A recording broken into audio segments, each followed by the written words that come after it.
তো বান্ধবীর বিয়ের জন্য রেডি হয়ে ফেলি। তো সেদিন ছিল আমার বান্ধবী জ্যোতির বিয়ে, আর আমি বসে পড়েছিলাম অনেক তাড়াতাড়ি মেকআপ করতে।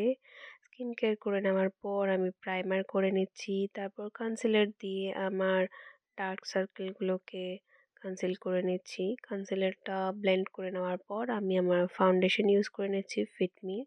কনসিলারটা ছিল সুইস বিউটির। আর এরপরে আমি লিকুইড ব্লাশ ইউজ করছি, যেটা মালিওর।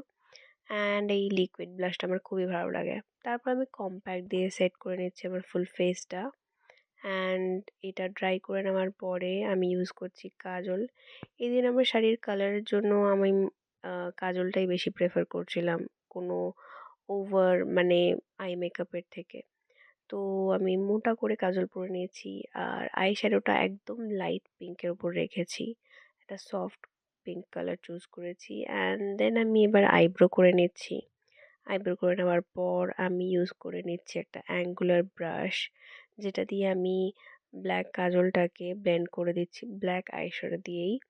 অ্যান্ড আইবলের ওপর আই লিডে একটা শিমা শেড অ্যাপ্লাই করে নিয়েছি। তারপর আইলাইনার দিয়ে আমি আপার ওয়াটার লাইনটা ড্র করে নিলাম, অ্যান্ড মাস্কারা ইউজ করে নিলাম।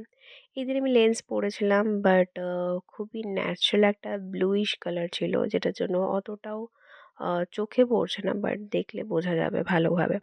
তারপর আমি একটা ডার্ক মেরুন কালারের একটা লিপস্টিক ইউজ করে নিচ্ছি, অ্যান্ড শেষে হাইলাইটার। এই লুকটা আমার খুব পছন্দ হয়েছে পার্সোনালি। তোমাদের কেমন লাগছে তোমরা জানিও। অ্যান্ড শাড়ি জুয়েলারি সমস্ত কিছু করে আমি রেডি হয়ে গেছিলাম বিয়েবাড়ি যাওয়ার জন্য। তো এই ছিল মোটামুটি সেদিনের লুক। টিপটা তো মাস্ট। আর তারপরেই আসে আমার হেয়ারের জন্য আমি কিছুই করিনি, আমার ন্যাচারাল কাজটাকেই রেখেছি, কোনো স্টাইলিং না কিছু না, জাস্ট একটা রোজ লাগিয়েছিলাম। তো তোমরা জানিও আমার এই লুকটা কেমন লাগছে সেদিনের। আর কমেন্ট করতে ভুলো না, সাবস্ক্রাইব করতে ভুলো না। দেখা হবে অন্য কোনো দিন। আজকের মতন টাটা।